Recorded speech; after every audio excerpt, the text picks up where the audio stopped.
Pithara looks over the letter. She says, I don't know who this chip is, but this sounds like a trap. I go to my room and I get out an old chest. I start pulling out several pieces of armor. Well, if it is a trap, then they've baited it with a tiger. Being captured is like a game to my mom and dad. They're probably just waiting for me to show up to rescue them. What's the pretense for the arrest? I think we weren't supposed to be in the bottom of the dungeon or whatever. You know, back in my day, when someone committed a grave enough crime, we would execute 3 generations of family. Mostly that was reserved for the nobility because they had a lot of resources and family connections, so if you wipe them all out, they can't retaliate. Oh, well, I mean, we're not political. We're kind of like mercenaries, my family. Could they assemble a mercenary army? Oh, yeah, they got friends in mercenary groups all over the place. They also have a bunch of favors from, like, bandit kings and wizards and certain nobility. Elvis, I hate to see this kind of tyrannical injustice. Your parents are clearly innocent and haven't done anything wrong. And I'll exercise my powers if it means setting them free. Oh, okay, thank you. Could you exercise your power to help tighten these straps? This armor was made for when I was younger, and it doesn't quite fit, so I need help. I think I can do better than that. Sagwa Sanfa, and she stretches out the armor and the straps to make it fit you better. Oh, cool. That would normally take forever to do. My mom never refit this armor because it's got tons of runes on it, and they're supposed to keep me really safe, but, you know, it would just take too long. Certainly. As my knight, I wouldn't want you to come to harm.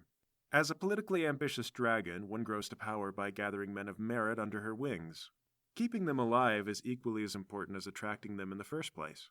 If I can't keep you safe as the first of my servants, then how would I attract anyone to my banners? Yeah, that's a good point. Okay, I'm gonna grab some extra swords, an extra bow and arrow, maybe a crossbow for me, just lots of stuff. We're gonna have to take it to my parents. Are you planning to just march directly in? Yeah, all I gotta do is get to my parents. Then once they've got weapons, it's all over for whoever captured them. There's a saying that men who lose battles begin the fight and expect to win. Men who win secure victory, then go to battle. If all we need to secure our victory is to get to your parents, then I suggest we hide our identity on the way in. I personally am already an unknown, but I can change your appearance in the same way that I change the shape of your armor. Temporarily, of course. That way we can get as close as possible before we have to resort to fighting. And if we're very lucky, maybe we can walk out without raising a sword. Okay, you're full of good ideas. Yeah, we'll run that by Paul when we get back to him. Speaking of, Paul, you're surrounded by your fellow monks and all of them are dead silent. One of them nudges Milton. He goes, "You're his master. Talk to him." Milton steps forward and he says, Paul, I don't know if Go I and can... get the town guard, Milton. Yes, sir. And Milton runs off. All right, sit down on the pavilion. The other monks eventually creep in and start to tend to Namir's body. Madame McGoffel approaches you and she says, "So, this entire thing was a double cross." I'm more like a double agent, madam. "You expect me to buy that? No wonder you rescued the lizard guy, because you're in cahoots with him." I am not. I genuinely hate him. I'm just too important to leave, lady. "You tried to kill Queen Aloria." That was kind of unplanned. My back was to the wall. Oh, I beat the tar out of him because he tried to do that. That was 100% sincere. And being honest, I don't think I've ever had as much respect as I did when I was working under Queen Aloria, even if it was under false pretenses. Between you and me, I mean, I'd probably go back there if I didn't have any other obligations. "Well, what about me? You dragged me up here. I thought that you were one of our men." Well, that's why we've got Lowry. He can get you back down. Go on, Lowry, take her. What now? Yeah, if we all wait around, we're just gonna get arrested, and McGoffel's not gonna have a chance. Take her back down there now. "I'm not going with this psychopath." Yeah, I'm completely untrustworthy, Paul. Who knows what I'll do? I might get ideas. For once in your life, Lowry, could you be reliable? No. Elvis, you return. I assume you walk in through the front gates with Pithara? Oh, wow, what happened here? I won a duel with Namir. Oh, wow, congratulations. That means you surpassed your master. He's surpassed. He's been surpassed. I had him surpassed from the start. Not in terms of martial prowess, just in terms of personal merit. Which is not saying a lot. Patting myself on the back, that's an easy one. In fact, Elvis, you're easily a better person than me. Why don't you make a run for it? Oh, well, now my parents are in danger. They've been kidnapped. Kidnapped? Why? Well, probably because all the crimes we did, but Pithara also thinks it's a trap to lure us out.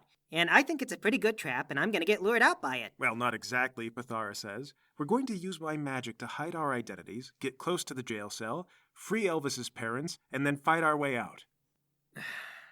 Yeah, all right. I get up. Oh, come on, Paul. Don't you want to see your own parents again? I killed a man who was supposed to be like a father to me. Elvis, can't you appreciate that? Oh, are you bummed about it?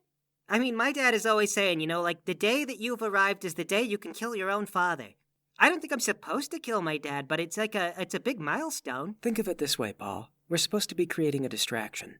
This is distracting, sure, but you're making it too easy. We should get all hands on deck to try and stop your reign of terror. Well, where does that leave me? What am I supposed to do? If Lowry would cooperate, you could return home. Empty-handed? I think not.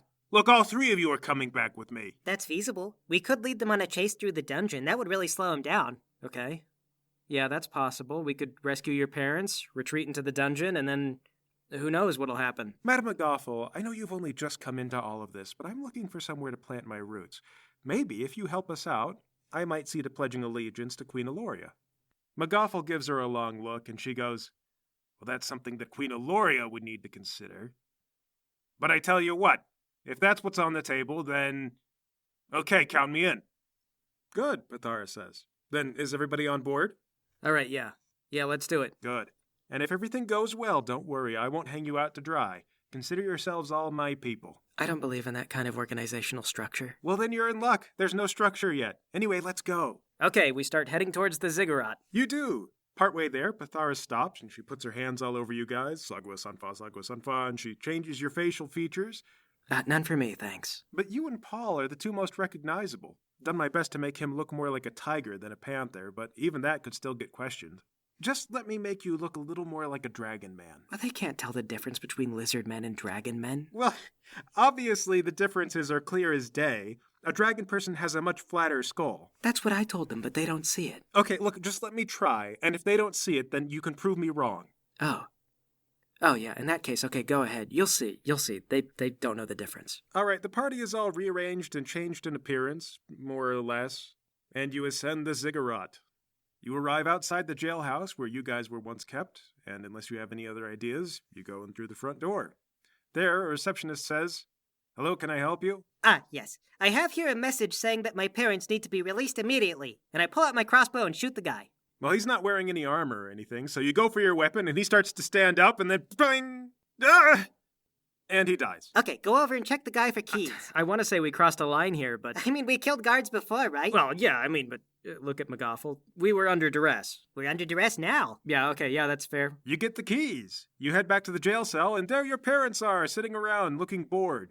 They sit up, and then look perplexed, and your dad says, "Well, hold on a minute. Who are you?" Pithara, if you could, please. Pithara snaps, and your disguises fade away. Your dad claps and goes, "Oh, the old disguise trick. One of my favorites. I like to dress up like a woman personally, but, this was much more elegant." Oh, yeah, I didn't even think of dressing up as a girl. We just had to use short-notice disguise magic. Well, that's okay. Next time. This wasn't even a very good capture. They didn't strip your mother naked? And your mom sighs and shrugs and goes, "It's like amateur hour in here." "Yeah, not chained to the walls or anything. They just took away our weapons and made us sit in here." So boring. Not once did they try to sacrifice us to a dark god. My family bloodline has the ability to unlock lots of different dark gods. It's pretty astonishing. Yeah, it was all a big legal thing, I think. The exit door creaks open slightly, and then Pithara says, "Hold on a minute," and she points that way and then down. With a sickening, slapping thud, you see the crumpled corpse of Rox Bennigan, killed instantly by the pull to the floor. "Looks like your enemy's posted a sentry," Pithara says, and she walks up to him and starts gathering the rings off of his body. She goes, "I claimed that kill, so these are mine now, if nobody minds." Elvis, your dad nudges you and goes, "This lady's spicy. Where'd you pick her up?" In a cave. How'd you know he was there? Who is that? Oh, that's Chip Dougal's lawyer. What was he doing on the ceiling? Looking for us, surely. It would be complicated to explain, but basically, once I knew I should be looking for something, he was easy to spot. Okay, you see anything else that you should be looking for? Pithara looks around, she kind of covers up one eye, and she goes, "Oh, that's not good. What? Well, he was on sentry, but we've also got magic alarms, which we've already tripped." Well, okay, let's go. You didn't think to look for those before? To be honest, I wasn't expecting nearly this kind of resistance. These are very complex runes. Oh, toss my mom and dad their weapons. Here, Dad, I brought your sword, and Mom, I brought your bow. Oh, thank you, honey. You thought of us. He thought of us. That's my boy. Not a single person commented on the disguise. I wasn't able to prove anything. Do we have time to get the disguises back? I regret I might have been a little hasty in dropping them. With these magical alarms tripped, I don't think there's time. "Not to worry," Elvis's dad says. "Though it may seem like brains have failed, it's taken a lot of brains to learn to fight like I have. So even if it comes to violence, we're still playing a battle of wits." All right, let's go. And I press outside. There before you, as of course the worst case, stands Chip Dougal and his men Omar Hubbard and Wayne Peck. With them is a man in lavish robes, who you recognize from the coins as Antiphates Rawl. Chip and his guys look very disoriented, although Wayne is doing his best to act like he knows exactly what's going on. As they're kind of gazing around in bewilderment, Antiphates says, "Well, here we are, the source of all the troubles." Indeed, this seemed like an awful lot of focused work for 3 incompetent men who only just came into the service of the Adventuring Guild. But here stands the ringleader. I wasn't sure if I was overestimating you until I saw you kill Bennigan. Chip and his guys all snap to look at Antiphates. And then Chip kind of gets this grimaced smile on his face and looks genuinely in pain. Almost no one, aside from myself, has been able to see through Bennigan's enchantments. The fact that you were able to spot him, and then so ruthlessly snuff him out, is evidence of a prowess you cannot hide. So, why not step forward, your hand thus tipped, and announce your intentions and your ambitions? All right, I admit it. I set out from the very beginning to prove that you and all of society was wrong about everything. If you're going to let your lackeys speak on your behalf, I assure you I can dispatch them with the same ease that you dispatched one of my men. Lowry, Pithara says, I am the one who killed the man on the ceiling, so... I mean, yes, directly, you were the one who killed him, but the only reason you were in that room is because of my actions. Everything that I did led up to this moment. But not by a plan, though. Well, of course not. Plans can be derailed. When you operate like I do, which is completely by the seat of your pants, nothing can ever go wrong because nothing ever was established. There's a wider wisdom there, but let me address the gentleman. And she steps forward and she says, I am Pithara, and I'm actually not the ringleader of whatever it is you're most concerned about right now. I'm not really up to speed yet on what's gone on, but it seems that through a mix of your own incompetence and their dumb luck, whatever you're furious about now, aside from the murder, is probably the responsibility of just happenstance and your own citizens acting out. They're not my citizens, Rawl replies. I run a private organization. Oh, well then, in that case, why don't you step aside, do away with the vigilantism, and let the proper authorities deal with all this? These, he says, motioning to Chip, are the proper authorities to deal with guild issues. They are, allegedly, the finest warriors the Adventuring Guild has to offer. So, go forward and rectify the situation, if you would please, and he motions to Chip. Chip begins to step forward, and Pithara says, wait, I actually haven't tipped my full hand. She stretches out her arms, and in a cascade of sparks and electricity, she takes her dragon form.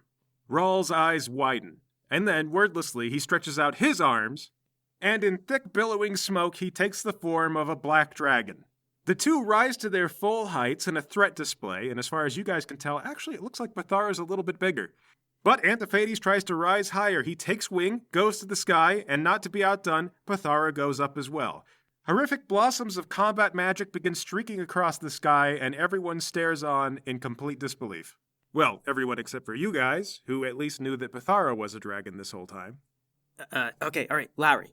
You take on Wayne. He's a wizard, so you should be good there. He's a charlatan and a stage actor. Good, right, yes, tell him. Elvis's dad steps forward and says, My wife and I will take on Omar.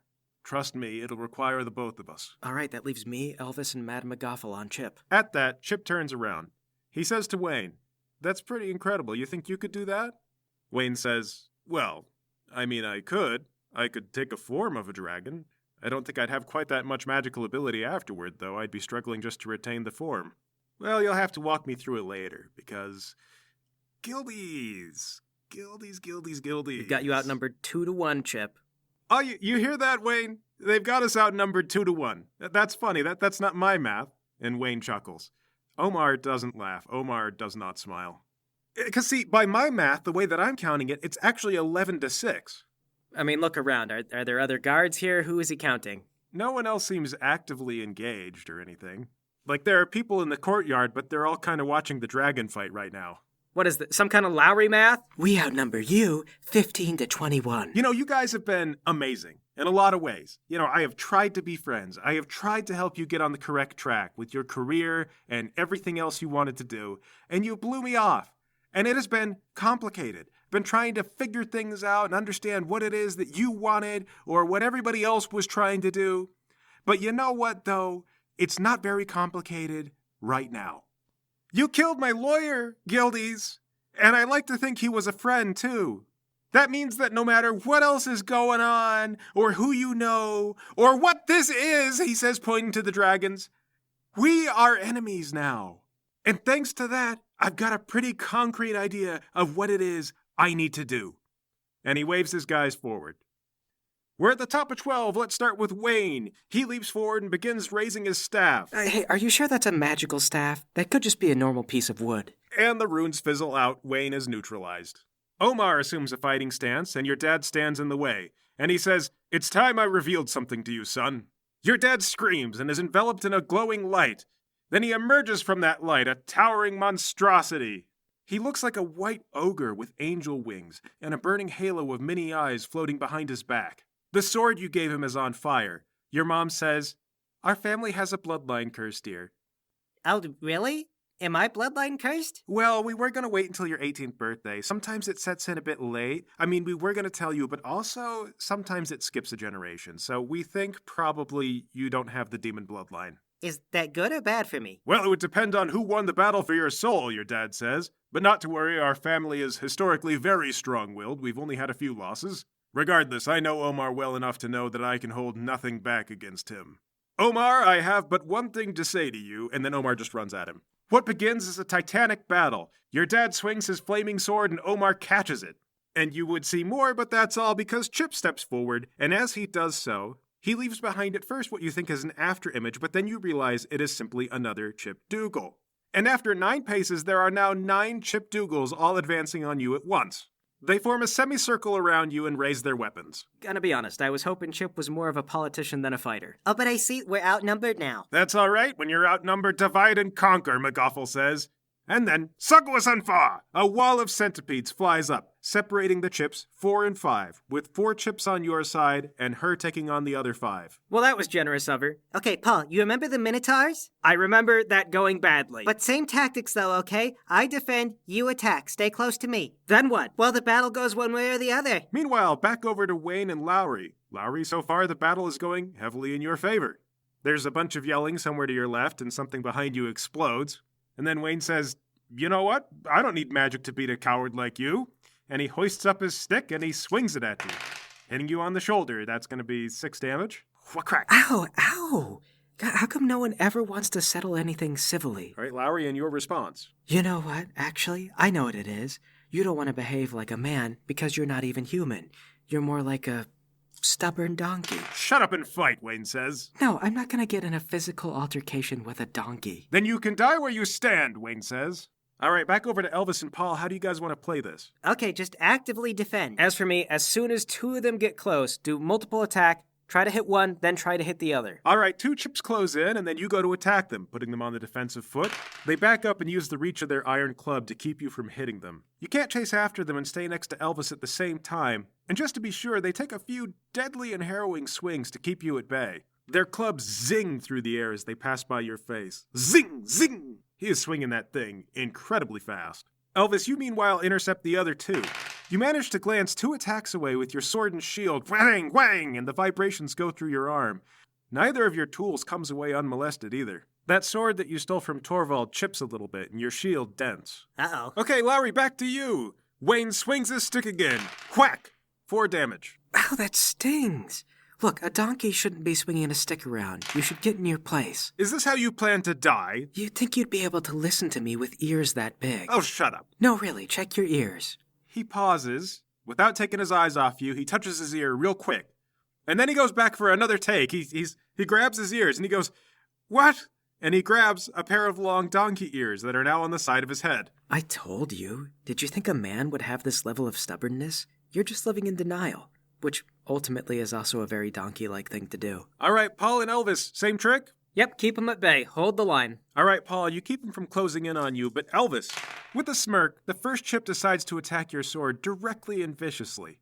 You manage to fend him off, but then in a brief second, when both your weapons are locked together, the second chip comes in and brings his club down hard on the middle of your sword. Your sword breaks in half. Uh-oh. All right, back over to Lowry. Elvis's dad is thrown forward across your field of vision. Omar runs after him almost as quickly as Elvis's dad is flying, and then you hear la la la la la la la la la as Elvis's mom runs after them with the bow and arrow drawn. Do you guys mind? I'm trying to have an argument with a barnyard animal. Wayne, still holding his ears, says, "What are you doing? How?" I'm not doing anything. You've just always been a donkey. Is this your first time checking? Look, you have a tail. He looks behind himself, and sure enough, he's got a tail. See? Donkey. Whole time, all your life. Paul and Elvis! Paul, you're still keeping 2 chips at the defensive as well as you can, but Elvis, your chips are gaining momentum. You block the swing of the first chip, and then the second one hits you under the arm. It's going to be 27 damage. Okay. Blah, I throw up. You felt that one, huh? Oh yeah, that's the blow that kills the demon lord. I hope you're ready for the next one, Gildy.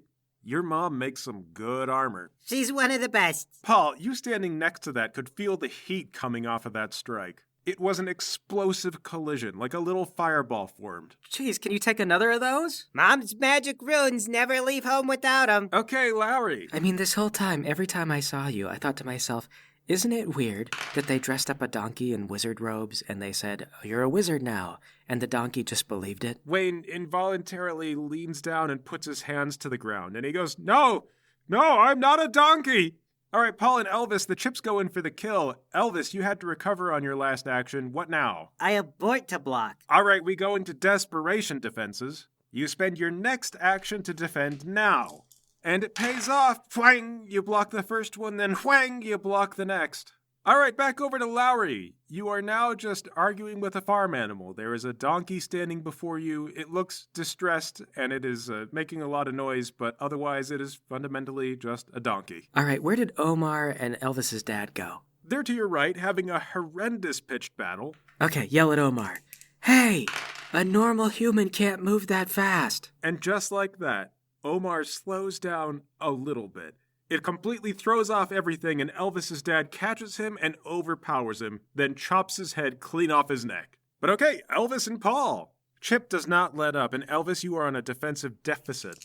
The first chip swings with all his force and tears the shield off your arm. Thus exposed, the second chip goes in for the kill. All you can do is throw your hands up. Kapang! 32 damage. Okay, that's a permanent injury, and I'm in bleed out. You throw up your arm, hoping to block the attack because it's all that you have left, and the swing from the club takes off your sword arm. It's so fast and brutal you can barely feel it, but there's nothing but a stump left where your arm used to be. You go to the ground and begin to bleed to death. Lowry, over to you. Okay, of the chips that Madame McGoffel is fighting, are any of them dead yet? Yes, there is one lying on the floor. It looks like he choked to death on centipedes. Hey, you can't keep fighting. You're already dead. Lowry, Chip turns to look at you.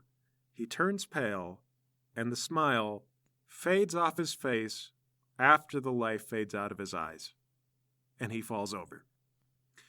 McGoffel, what happened? Well, you killed him. Obviously. Oh my God, my baby. And Elvis, your mom runs over to you, and Sagwa-sanfa. She stabilizes your injury. You are no longer bleeding to death, but you are still missing an entire right arm. Am I dead?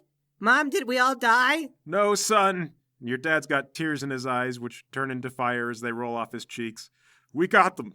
We did it. Oh, good. Oh, good. My arm hurts. There was an earth-shaking crash. One of the dragons has fallen out of the sky and landed on the houses below. The blue dragon form of Pathara swoops over the pavilion, lands, and then reverts to her human form. How's it going over here, she asks. Then, noting Elvis, says, Oh, that doesn't look good. We gotta get out of here. Well, I guess the cat's out of the bag, and she transforms back into a dragon. So it doesn't matter. Go ahead and hop on my back, and we'll ride out of here. With that, everyone clambers onto Pathara's back, and she takes to the skies. Goodbye, Dungeon City. And thanks for all the fish. What? I don't know, I lost a lot of blood. After you guys get a certain distance away, Elvis's dad says, Well, I guess it's back to the independent circuit for us. Banditry on occasion, but otherwise heroics. Elvis, your mom says, Don't worry, honey, you can learn to fight with just your left arm. I once met a pirate who did exactly that, and he was amazing. Thanks, Mom. And also, thank you for building my armor for me. You obviously put a lot of love and an overwhelming amount of defensive magic in it. Oh boy, did I. I thought it was going to explode in the forge and take the whole house with it. Thank you. Actually, Pathara says, I've been thinking. Mr. Elvis's father, you know a few warlords, right? You can gather together an army. Well, you bet I could if I had to call in the favors. Well, I guarantee you, after all that, there's going to be a lot of concern and unrest around the city. If a well-respected man of martial prowess showed up and put things under control, I suppose the local lordship would appreciate it, would he not? He could, and I may think about it. And, Madam McGoffel, I feel that in these times of strife, we could greatly benefit from normalizing relationships with the Dark Bottom. There may be some risks and bumps, but we could probably work out some very favorable trading conditions. She says, I won't consent until I see the terms. And of course, the other three, I'm in need of men of talent. Don't answer right away. Just think about it. And whatever happens next, the choice is yours. And so, the story of our three heroes isn't yet over, but thus ends the tale of the Dungeon Men.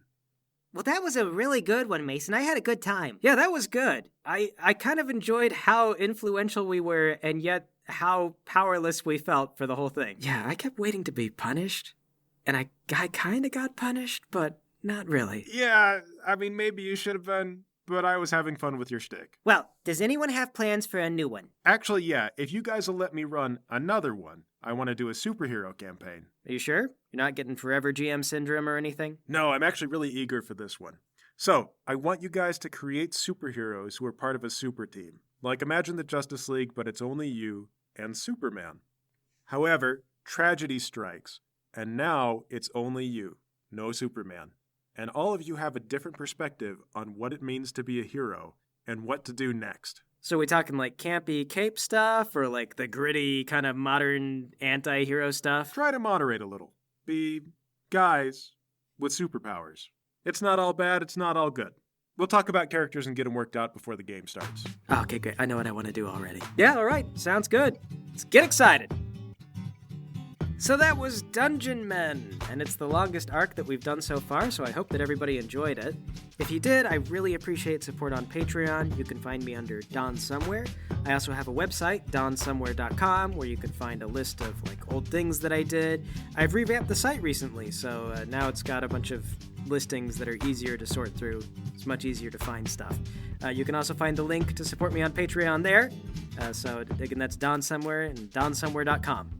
This arc was kind of interesting because the game that it was based on, I kind of gave everybody like a custom class, and then based on the things that they did during the game, I would give them abilities or make certain abilities stronger. And the reason Lowry winds up so powerful in the end was because I always like to design my NPCs before the game begins. And at one point I just gave Lowry an ability that no one had a defense against. And it was funny, and he kept using it, so it kept getting stronger. And eventually he was just a terrifying person. So yeah, someone asked me, they said, are these guys like high level now? And it's kind of a complicated question. The system is very open. I use the hero system. It's very narrative based. It's a universal system. It's kind of like GURPS, if you're familiar with GURPS, but more fantastical in a lot of ways. Like suppose you want the Hulk and Hawkeye on the same team. You've got to make ends meet somehow. So Hero kind of does that really well. Some people do find it kind of a daunting system. There's a lot of rules that you could look at, but anyway. Next up is Unstoppable Momentum, a story of superheroes trying their best to live up to ideals.